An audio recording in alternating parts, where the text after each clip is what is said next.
Welcome to Just Cook It Radio, hosted by Chef Mario Pareca and Bill Alexander. Just Cook It Radio is about food, life, and everything in between. And now, your hosts of Just Cook It Radio, Mario and Bill. Good morning, good afternoon, good evening. You are listening to Just Cook It on your local station, 590 Radio, WMBS, and also on FCTV Channel 77 and at justcookit.tv. I am Mario Pareca. Alongside me, Bill Alexander. And across the desk from us, Mike Sackley in the house today. What's up, Mario? In the house. Woo-hoo. Sorry. That's right. Raise the roof. I'm here. The roof is on fire, right? But we have we are going to take your phone calls today. So please, if you're listening, well, you can only hear this if you're listening, but please call in at 855-590-0590 is a toll-free number, and locally we can be reached at 724-812-0590. And if you want to call the station number, if you feel more comfortable with that, it's 724-438-4593. Those are the ways to reach us. I think it's. I was so impressed that you actually remember the station's number until I realized you're looking at it on an index card that's sitting on the side of the shelf right there. So is it wrong that I have a cheat sheet? You should have that memorized. Everyone needs a little help from their friends every once in a while. Do you have the station address memorized yet? What is it? 44 South Mount Vernon There Avenue? you go. There you go. See, I do know a few things, and another thing I know, Bill, is that the Pirates won last night. And I'll tell you what, the reason I bring that up, not only because I'm a Pirate fan, but because I was at the game, and the atmosphere was electric. Even after coming off a 1-5 road trip. Yeah, it was miserable. It was awesome. And here's a question I have for you that I want you to answer. Shoot. And I want to put this out to everyone listening as well. So when they call in, the first thing I want them to do is answer this question, and then they can get on with whatever they have to say to us. When I went to the game yesterday, I ate three or four different things. I'm going to tell you what I ate while I was in the ballpark yesterday. I had spiced pecans, which were awesome when I first went in. Then I had one beer. Okay. I had a hot dog, and I split a nachos with my father. Okay. Okay, that's what I ate. Now, here's my question. I'm going to the game again today at 4 o'clock. What should you eat? Should I eat the same exact thing since they won? Yes. Are you superstitious? Yes. Or so should I go in and just go through the same ritual? We got 10 more games to get through to break the curse of 19 years. Okay, 10 more games till we hit 500. So I'm saying the next 10 games or how many games you go to, you eat the same thing, same time. As long as they keep winning. As long as they keep winning. Okay. I didn't know how superstitious you're to be. You're wearing the same clothing too, right? Yes. Okay. I knew. That goes without saying. I generally wear the same clothing. If they keep, as long as they keep winning. Yeah. So I will keep wearing the same thing. Once they lose, then I'll switch up the T-shirt and wear a different T-shirt. That sounds good. That sounds good. So, let's see. What else do we have here? We have. Do you want to mention about who we have coming on the show next week? Yes, we have TV morning news anchor Michelle Wright will be joining us next week, talking about her honey and her bees that she'll have next Saturday, actually next weekend at the Italian Festival. So that's very interesting. I'm looking forward to it. I've watched Michelle for years on TV. We've been friends on Facebook. We actually have a few friends personally that are in common, and I finally get the opportunity to talk with her next week, so we'll be able to do that. Looking forward to it. Yeah, that's really cool. And I've been to a lot of restaurants, either consulting or working that have bees that do their own bees. And actually, not when I was there, but the Duquesne Club actually has just recently installed on the roof their own hives, which are environmentally friendly and actually a good thing to have. And it's something that I don't know as much about as I would like to. Yeah. So I'm really looking forward to it. I guess it started as a hobby for her, and now she's doing it as a small business. So WTAE's Michelle Wright will be joining us next Saturday, and we'll be able to talk about bees and honey. So we don't want to miss that. No, not at all. Looking forward to it. And Mike just slipped you a sheet of paper across the desk. Actually, we have a phone call, and Carla is holding right now. If you want to take the call right now, we can. Then we can continue through. Yeah, let's take the call. Hello, Carla. Welcome to Just Cook It. Hello, sir. How are you doing today? Fine, and how are you? Oh, wonderful on a gorgeous Saturday morning. Isn't that the truth? Another one of God's beautiful days.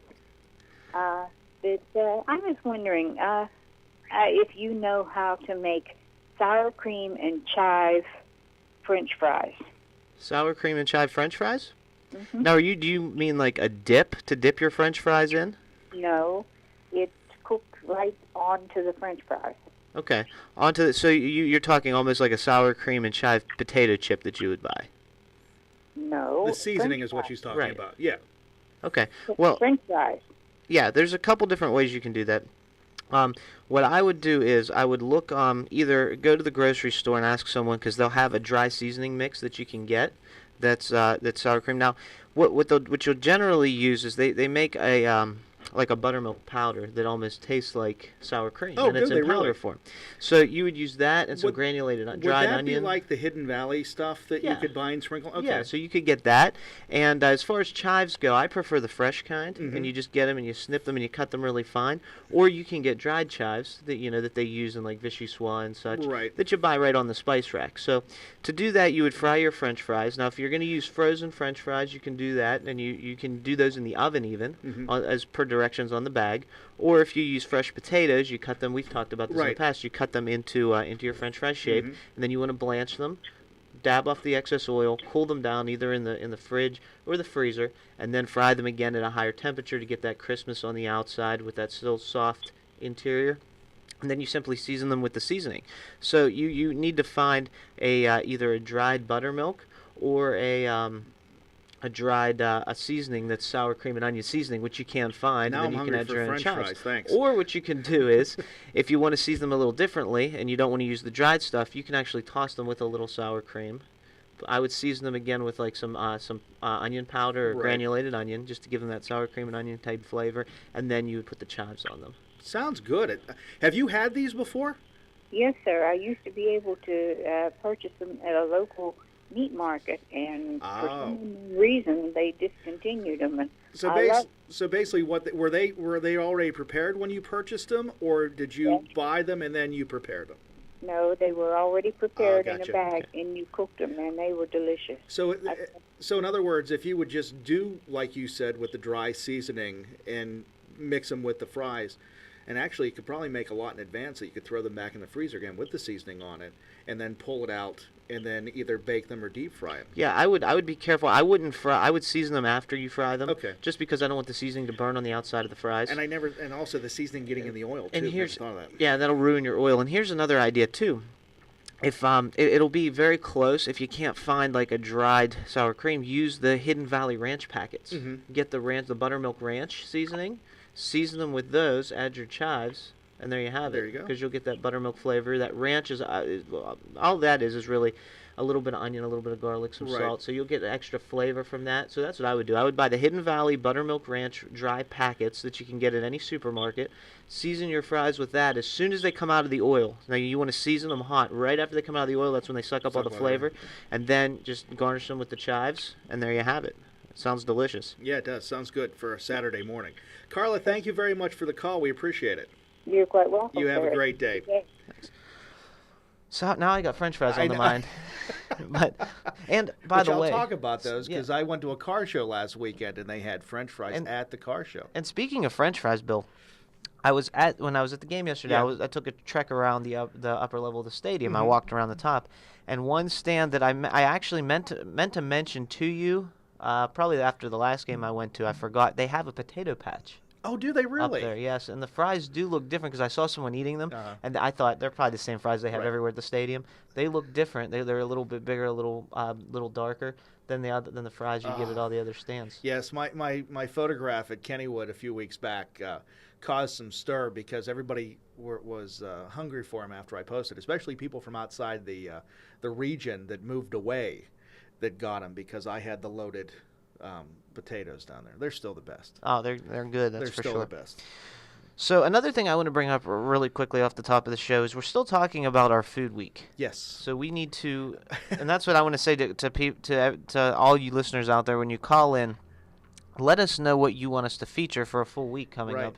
And we talked about this. We do a Just Dishin' podcast that we do occasionally during the middle of the week, and we talked about this. You can find that at justcookit.net. And some of the ideas that we threw out then is I suggested peanut butter.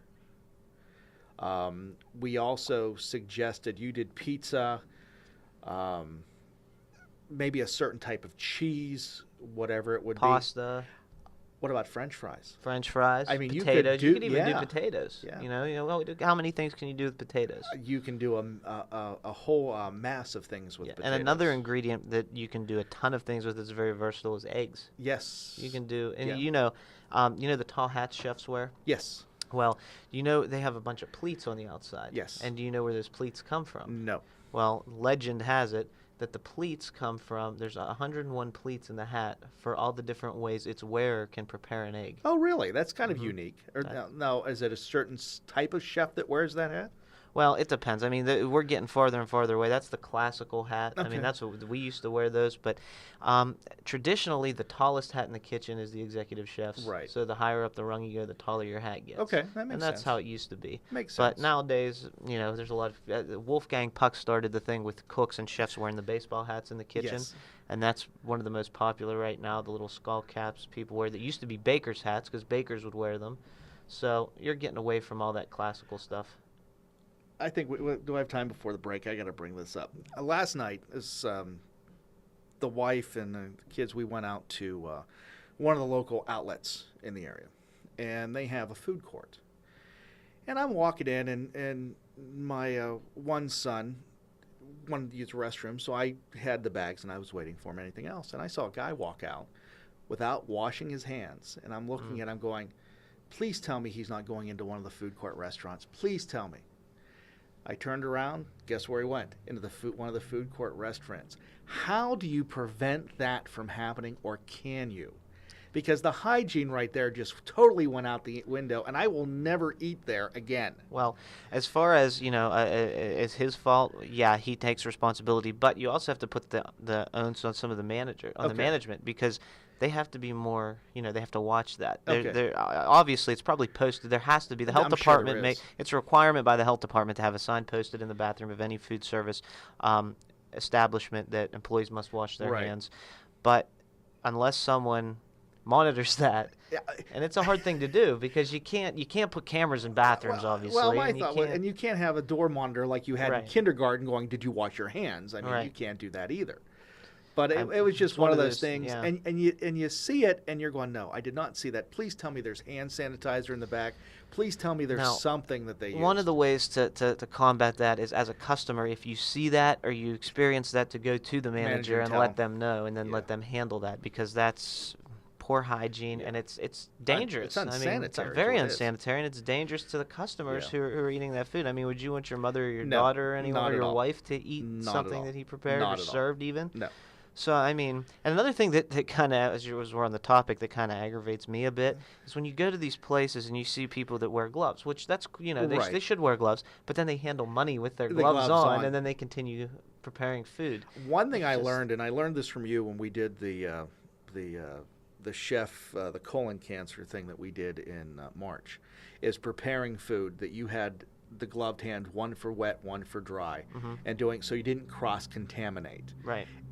How often do you see people actually do that other than at fancy restaurants? I mean, is that protocol everywhere, or is that just at the high-end restaurants or your training or whatever it is?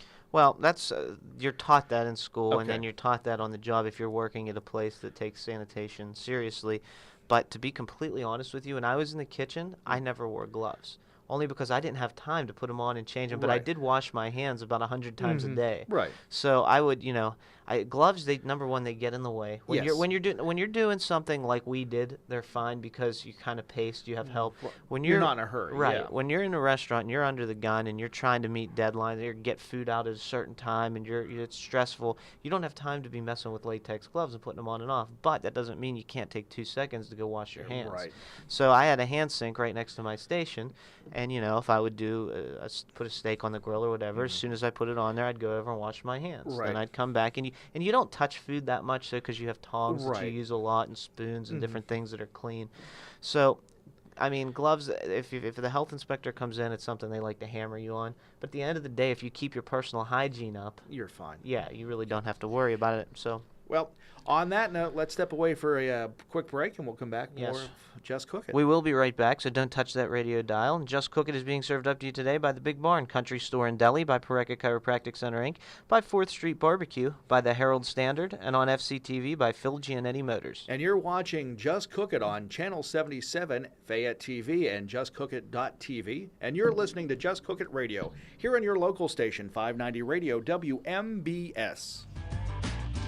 Phil Gianetti Motors at 656 National Pike East in Brownsville is a proud sponsor of programming on FCTV.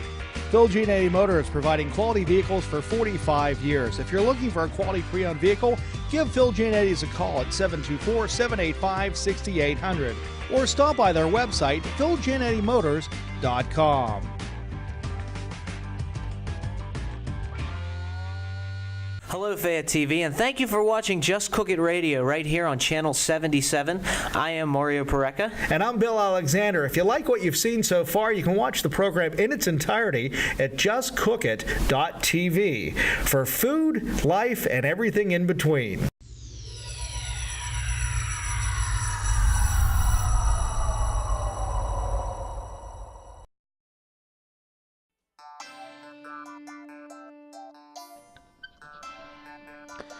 Good to have you back. You're listening to Just Cook It on your local station, 590 Radio WMBS, and also on FCTV Channel 77 and at JustCookIt.tv. I am Mario Pareca. Alongside me, Bill Alexander. Across the desk from us, running the switchboard, Mike Sackley. Well, he's not an operator. Well, he kind of is. I mean, he connects our phone calls and such. Someone's got to do it, right? And you do a great job at it, by the way.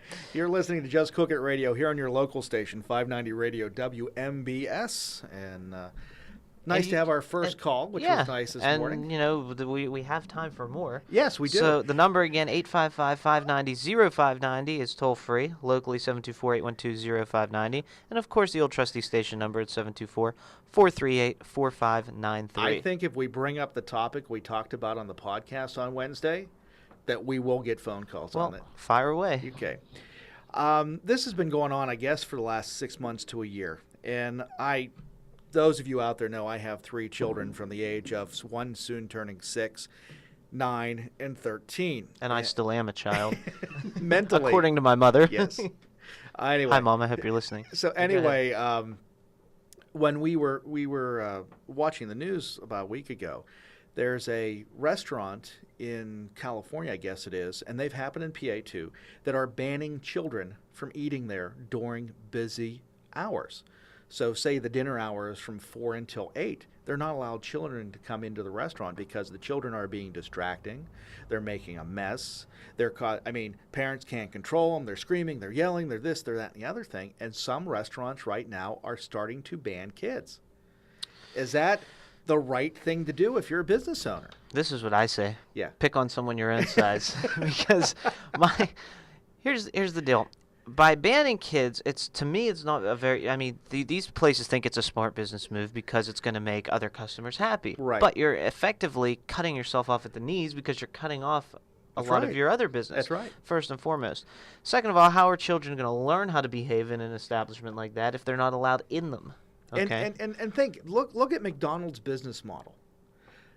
What did they do? It's from birth to grave as they get you in the restaurant. They get you there. They cater to kids because kids can't drive themselves. Somebody has to. So who is it? Mom and dad. Do the kids just eat? No, mom and dad does too. So it becomes this process where you train the kids to start coming to your place. Eventually, they'll bring their kids, so on, so on, and so on. Yeah. And right now, some of these restaurants, in my opinion, are alienating this group, and eventually, depending on how the press goes, they may end up putting themselves out of business. Well, it goes back to that old thing that we talk about all the time, too, that old adage that you eat what you're comfortable with, what you grew up on, what's nostalgic. Well, if you don't go to these places when you're young, if you don't experience their food, you don't have any memories of them, you're not going to want to go there. Now, you worked at the Duquesne Club. Did they have a policy against children being there? No. As long as the kids could afford the bill, they were fine, that's right? right. Yeah. Well, see, the policy of the Duquesne Club is a little different because the members are effectively the owners because through their membership dues and the money they spend getting food is what keeps us open. Right. So, and we didn't have one owner. We had a GM, and we, that ran everything, but we didn't have an owner. So the members were treated as such. Each member was treated as the owner. So, imagine cooking for the owner every day, a bunch of owners every day, and so that's another reason why the standards were so high. But so if they brought their kids, we were more than happy, and we even did once a year, which was actually a lot of fun. During Christmas, we did a Santa brunch where all the members would bring their kids, and Santa would be there, and they would sit on Santa's lap, and then there's a huge spread, and we would do 2 buffets. We do one for kids, which is your pancakes, waffles, eggs, and then one for adults, which had the same things on it, but also had like smoked salmon, and oysters, and different things like that. For a more refined palate. Right. Then, right. So there was and of course the kids could eat from the adult buffet if they wanted to, but there was 2 different ones. So that was a lot of fun. So we actually catered 2 kids. And at some points, we had children's menus that were specifically made for kids with the chicken fingers, French fries, hot dogs, all that stuff. So, I mean, I think kids should be allowed to go wherever their parents go. Oh, see, and I agree with that, there should be an issue. But that's my thoughts. Again, pick on someone your own side because if you're pushing them out, they can't fight back. But then sometimes, and like I said, with my own experience, it's that because it's taking so long to get the food or get the service, that's why the kids are getting uptight. They're getting rambunctious because they're hungry and they're waiting to eat. They don't understand. When they're at home, where do they go? They go to the kitchen. That's where the food is. When you're at a restaurant, someone's serving you. Now, if you have the proper wait staff and a very good waiter or waitress, that can make the world of difference. And as I said on the podcast on Wednesday or Thursday, we did it, I've gone to restaurants and tipped handsomely because I've gotten good wait service. And they've basically catered to my kids. If you make my kids happy, you make me happy. Right. Well, that's the thing, too, with parents. When you go out, you want to relax, too, And you don't have to do the dishes. You don't have to cook the food. So you want to have a good, relaxing evening, too. You don't want to be chasing your kids all over the restaurant either. So when these kids are rambunctious, it's not the parents' fault, really, because they don't want them to act that way for the most part. I shouldn't speak for everyone, but you don't want them to act that way. So, and for the people who are upset about this, eat at home. Well, not only that, you had kids too when you were a child once, so go there. Yeah. I mean, and like you said, that's a good point. Most of these people that go out and don't like this are people who've had kids in the past and were in that position before. So, I mean, it's like the pot calling the kettle black, That's right, that's right. But if you want to comment on that, please feel free to call in at 855-590-0590 and do that. And also... And if you're a restaurant owner... And I know there's a couple that listen to us. If you would like to chime in, you can leave your restaurant confidential. That's perfectly fine. Give us the other side of the fence, why you would make this decision or why you wouldn't make this decision. Because I think if we have an open and creative dialogue here, we may understand where everybody's coming from. Yeah, I mean, I have my opinion, but I'm open to discussion. Exactly. See if you can persuade me. But So, Bill, here's another story I found that I thought was interesting, and this isn't really a news story, but I thought it was interesting, and I wanted to bring this up because I always talk, and I even wrote in one of my Herald Standard columns. I have, I think it was in my For Starters column a few weeks back in Go magazine. That and there I'll have another column this Friday and Go in the Herald Standard. There's a new column discussing the difference between H2O and CO2. No, that was a. I knew you were going to bring that up. Anyway. You shouldn't cook with CO2. Believe me, it was a mental gaffe. Sometimes I talk faster than I think. For those of you that don't understand what we're talking about, Mario is doing a segment now for the Herald Standard for their website, and he's showing you how to make certain meals. Well, he was talking about cooking with CO2, or he was meant to say about cooking with water. You just did it, see? Yeah. You just did it. Not that difficult, is it? Cooking with water, cooking with H2O, and he used the term he was cooking with CO2. Well, You can cook with CO2, but you don't want to use it in that particular recipe. No. In my defense, normally when I do shows like that, I have a host, and someone to help fill that airtime while I'm doing things. So that's with my why hands. I'm here, right? But among other things, but. But I need to do it by myself. I like it. I need to learn that, and it's fun. I'm learning. But that was that was the second or third time I ever did one by myself. But when you're doing that, you're thinking ahead. You're talking and you're doing things, but you're thinking about what I'm going to do next and what needs to be done. So you don't always hear yourself when you talk. You know that from being on the radio how many years. I've made an idiot of myself on a regular basis. I mean, so people not only in a studio, but also in the classroom too. Right. It happens when you watch the video. You get the gist. You know what I'm talking about. Yeah, he's not cooking with CO2. He's cooking with water. Please. Yes, that's H2O. Okay? H2O. I wasn't very good in chemistry, but now I know the difference between carbon dioxide and water. I'm sorry. But, okay, so what I wanted to talk about really quickly, and don't forget to grab Go Magazine as we were talking about coming up next Friday and check out my column. And I also have one on Thursday, the Ask Mario column. If you have any questions, you can read that and send in questions to me, just much like our first caller we had. But, so this is food friends that should get a room. 15 classically paired foods, but then it goes into, and what's more interesting about this, I'm going to go through these really quickly, but is foods that aren't commonly paired that I probably wouldn't even have thought of a lot of these. Interesting. They're just really odd pairings that they say go really well. So the first one, number one, is obviously peanut butter and jelly. Everyone knows that, no questions. Number two, peas and carrots. Number three, bagels and cream cheese. Number four is milk and cookies. Well, of course. No surprise so far. Five is bacon and eggs. Spaghetti and meatballs, bread and butter, toast and jam.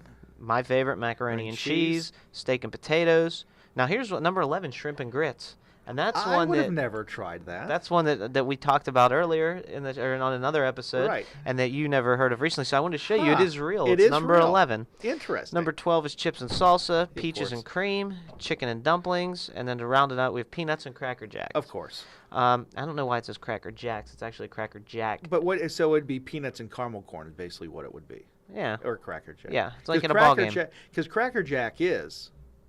Yeah, it's like caramel corn. So, interesting. But, so I want to talk really quickly about these odd food pairings, and then we'll get to some more calls. Ketchup and bananas. It says here, it says it found that it goes well with bananas, which makes sense considering how sweet ketchup is. It says so. There's some recipes here: almond sponge cake with poached bananas and ketchup ice cream, that they say is wonderful. Ketchup together. Ice cream. That's something we have to look into. This goes back a long, long time ago. But when I was a kid, growing up, we always believed that my grandmother, my dad's mother, put ketchup on everything.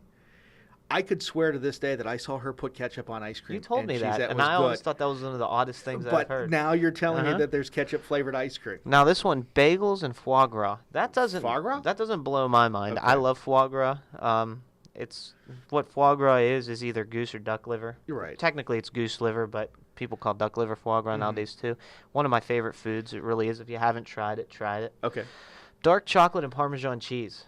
That would be interesting. Is another one. Yeah. Yeah, dark chocolate. And there's a recipe here for a dark chocolate and Parmesan grilled cheese sandwich. Interesting. They say is really good. And I'll post these. I'll post this article here so if you want the recipes, you can. I think you should. You can get them at justcookit.net. Just a couple more, and then we'll get to the lines. French cheese and almond cookies. That's not a big surprise to me. Like brie cheese. Right. And then finally, we have ham and warm butter. So it says here. See, that doesn't surprise me either. Not really, but it says if you're making, because normally on my ham sandwiches I put mayonnaise, and it says that, but it says if you substitute, just try it. Substitute not softened butter, warm so butter. melt it so it's warm and drizzle it on your sandwich. I've told this story before too, but I'll bring it up real quick since you mentioned it. When I was dating my wife, her mother. You dated your wife? Well, before she was my wife, my mother-in-law, the saint that she was. We were having sandwiches, and she asked me what I wanted. And when I eat ham, I don't really put anything on it unless they have a mustard of some sort. She goes, "Do you want butter on it?" And I looked at her, and I thought it was like she had three heads. Until I realized that growing up, you can't have a plain sandwich. You have to have some type of spread with it, from mayonnaise to butter or to whatever it may be, and she just assumed that if I didn't like mayonnaise, I would like to have butter on my ham. I tried it. It was actually pretty good. Oh. So there you go. It says it works, so that's proof is in the pudding. So let's go to the phone lines right now. Let's go talk to Barbara. Barbara, how are you doing this morning? I'm just fine, thank you. How are you guys? Doing real good. We're doing great, Barbara. Thanks for calling. Okay, now here's my question. Oh, by the way, I do think you should wear the same clothes to the ball game. Okay, great. They'll win. Thank you. We'll see how superstitious. I mean, hey, it can't hurt, That's right. That's very true. It can the people around them, depending on how many days they win. Oh, yeah. I think they'll stomach it as long as they keep winning. That's true, too. Okay. Well, my question is, I London Broil was on sale at the supermarket, so I bought some. And I had seen some time ago where they took the London Broil and they marinated it. Mm-hmm. I remember one of the ingredients was dried tomatoes. Mm-hmm. And maybe olive oil or garlic, whatever. Then they grilled it. And I've never done that. How long would you leave it on the grill to get it nice and pink in the middle and nice and tender?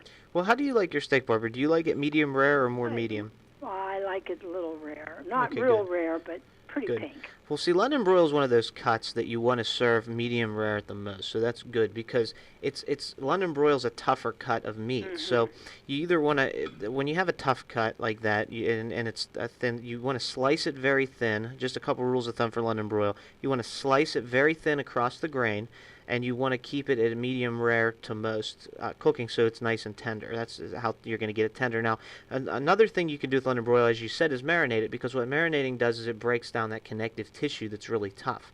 So when you make your marinade, you're going to want something in it, and you can use the tomatoes, like you said, and the garlic is great, and olive oil is great, but you want to put something acidic in there too, either Worcestershire sauce or the balsamic vinegar or mustard or something like that. One of my favorite ways to have London Broil, and my grandfather used to make it this way, is you would take the London Broil and he would put Grey Poupon mustard on it, and then he would brush it with Worcestershire sauce.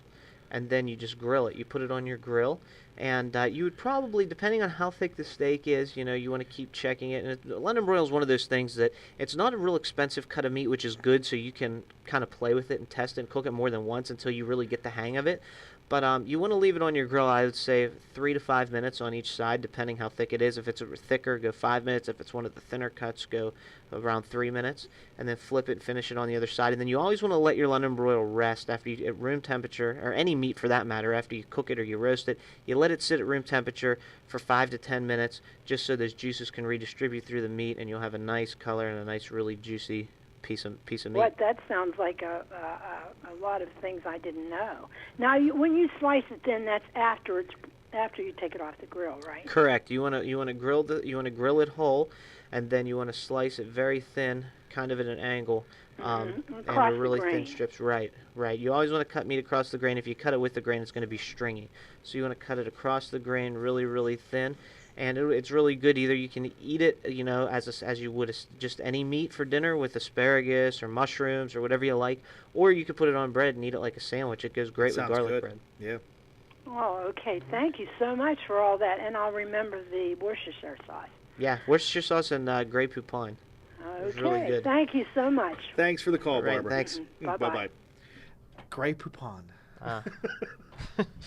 Pardon me. Did we share that commercial that aired that they put on the internet about 4 months ago about the bringing back the Grey Poupon guy and the Rolls Royces and everything else? Well, now that I think about it, I have another thought with the London Broil. Same thing I just said with the Grey Poupon, but instead of Worcestershire, if you like a little something sweeter, because a lot of people don't, you can use balsamic vinegar. And you did mention that. Yeah, it'll pair really well too. That sounds good. I love Worcestershire sauce. It's one of those things a lot of people don't use, but. And this may turn a lot of people against it, but Worcestershire sauce is actually, it was made by mistake. Really? It's an anchovy-based sauce. I didn't realize that. And they actually made this sauce and barreled it, and they left it too long, and it kind of got nasty, and they tasted it and went, this is really good. It is. And they said, let's stick with it. So we could have London broil and sour cream and garlic french fries. That sounds awesome, That sounds real good. That would be a good pairing. But there you go. It goes with the pairing of foods that should be together. That there is, you go. Yes. So how much time do we have to get Actually, into this why don't we next story? take a break right now, and we'll come back. We will be back. Don't touch that radio dial with more Just Cook It, and we will take more calls if anyone wants to call in right after the break. And Just Cook It is being served up to you today by the Big Barn Country Store and Deli, by Pareka Chiropractic Center, Inc., by 4th Street Barbecue, and by the Herald Standard. And you're listening to Just Cook It Radio here on your local station, 590 Radio, WMBS.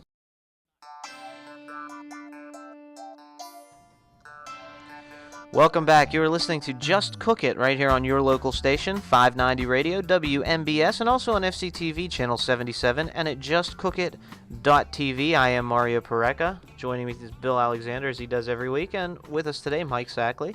On the other side of the desk. On the other side. On the other side. And we'll bring you over to the good side eventually. We need the Star Wars music playing. Anyway, you can call us at 855-590-0590. That's toll free. 724-812-0590 locally, or the WMBS number 724-438-4593. And speaking of those phone numbers, we now have Jim on the line. Hey, Jim, welcome to the program. Hey, good to be on.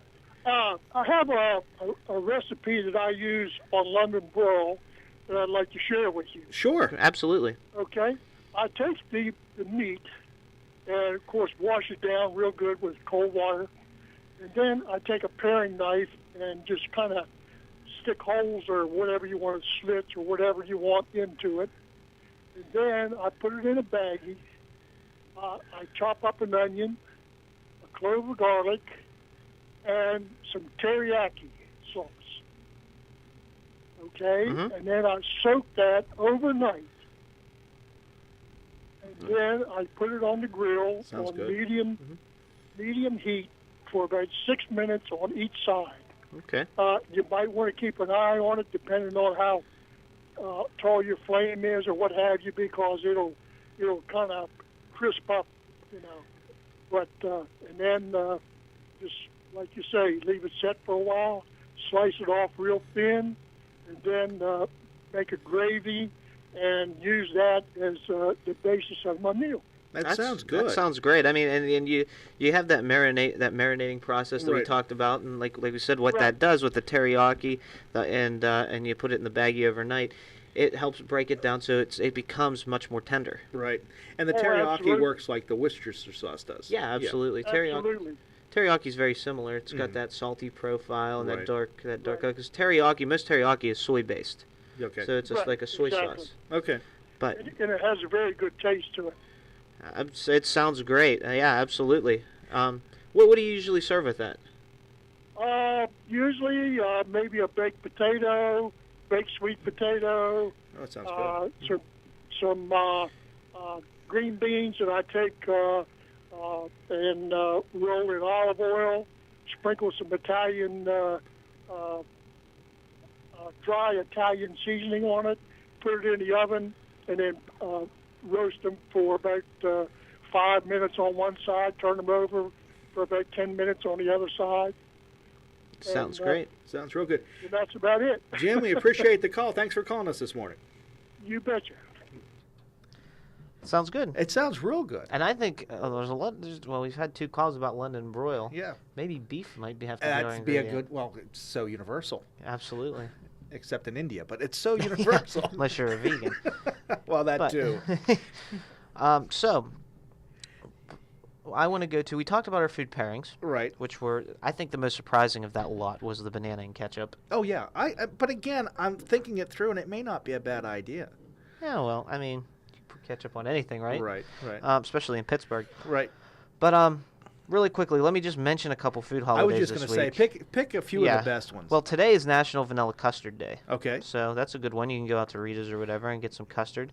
Tomorrow is actually National Soft Serve Ice Cream Day. So there's a combination. Well, there's so many different kinds of custard. It doesn't have to be frozen custard. There's actually, believe it or not, I found a dictionary that goes from A to Z that's about 10 pages long of the different types of custard you can make. So yeah, you can look that up. One of my favorite ones on the 20th is National Lemonade Day. That's a good one. And then for that, on the 20th, if you go to justcookit.net on the 20th, I will post my rosemary lemonade recipe that appeared on the April 5th on my first 4 starters column in the Herald Standard. National Spumoni Day is on the 22nd. I love spumoni. We talked spumoni recently. Yes, we did. Yeah. And then on the 23rd is National Sponge Cake Day. Sponge cake. Mm-hmm. So a lot of desserty days this week. Yes. Hey, one thing before we go, and I don't know how many of you saw this story this week, but I guess there's a new research study that was done about coffee. Like, we get one of these every, 3 months? Mm-hmm. It's good for you, it's bad for you, it's good for you, it's bad for you, it's good for you. Well, guess what? This one now says it's bad for you. If you drink more than 4 cups a day or 28 cups a week, you're going to die earlier than someone who doesn't. Well, it doesn't say you're definitely going to die. That's not how those studies work. I'm sorry, but I'm definite in this one. It says under 55, you'll have an issue. And I'm thinking, 28 cups of coffee in a 7-day time period is not hard to get to. Well, to me, that sounds a lot. I don't drink a lot of coffee, but I drink 1 cup a day. But they said the survey, if that. When they looked at the research, was going back in the 1970s. And if you go to a McDonald's, a Starbucks, or wherever you get your coffee from, most people, when they buy them, they buy medium or large. You're looking at 16 ounces to what would it be, 18 or 22, whatever it may be. So you are actually drinking 2 to 3 cups in that one buy that you get. That's a good point. So again, it's going back to that whole idea. An 8-ounce cup, no, that's not hard to do at all. But if you're thinking 16, you're thinking 24, whatever it may be, it's going to be real easy to do. I'm thinking of my consumption. I'm going, yeah, I should have been gone like 5 years ago. I'm on borrowed time now. I should have been gone 5 years ago. Well, again, it's moderation. Yeah, moderation's the key. And coffee does have some stuff that has antioxidants in it that are actually good for you. I mean, as long as you don't drink it. And red wine has the same thing. Red wine has resveratrol in it. So I'm thinking, now, is there going to be coffee labeling out there that there's good coffee and bad coffee? I mean, we're going to get this type of... Well, if you want to talk about coffee, the best coffee to drink is the certified organic decaf that has been done with the Swiss water process. That's the best to get. And you can get that. Even Giant Eagle carries that. I mean, but decaf. I mean, come on. Decaf. Yeah, I mean, I grind my own.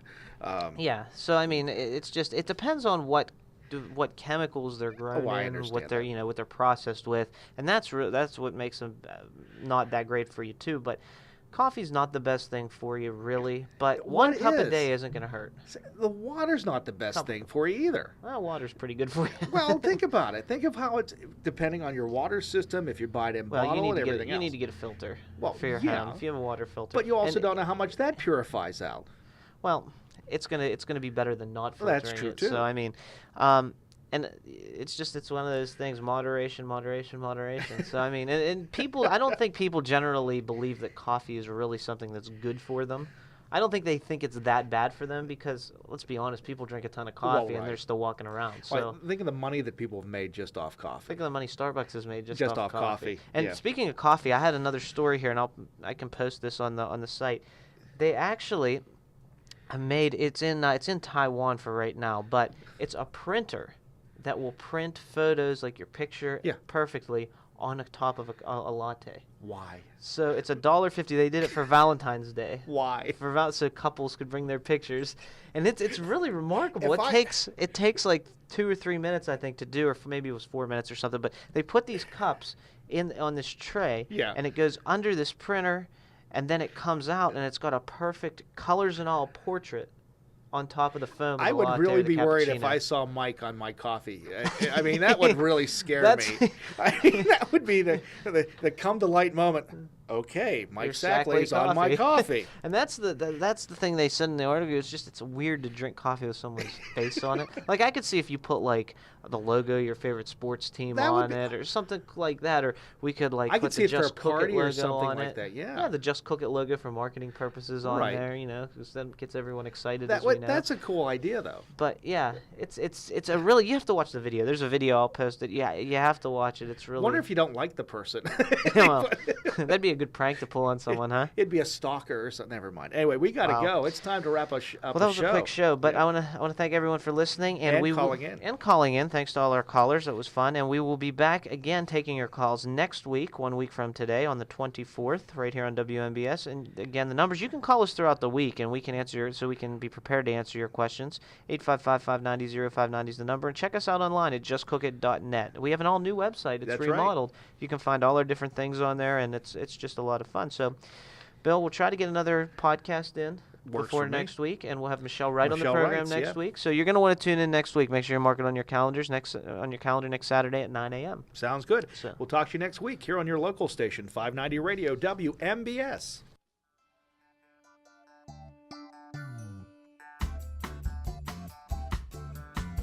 You have been listening to Just Cook It Radio with Mario Pareca and Bill Alexander. For more information on this program and how to download it as a podcast, go to justcookitradio.com. If you have any questions or comments about the show, please call us at 1-855-590-0590. This has been a $1 Million Baby production. Hello, Fayette TV, and thank you for watching Just Cook It Radio right here on Channel 77. I am Mario Pareca. And I'm Bill Alexander. If you like what you've seen so far, you can watch the program in its entirety at justcookit.tv for food, life, and everything in between.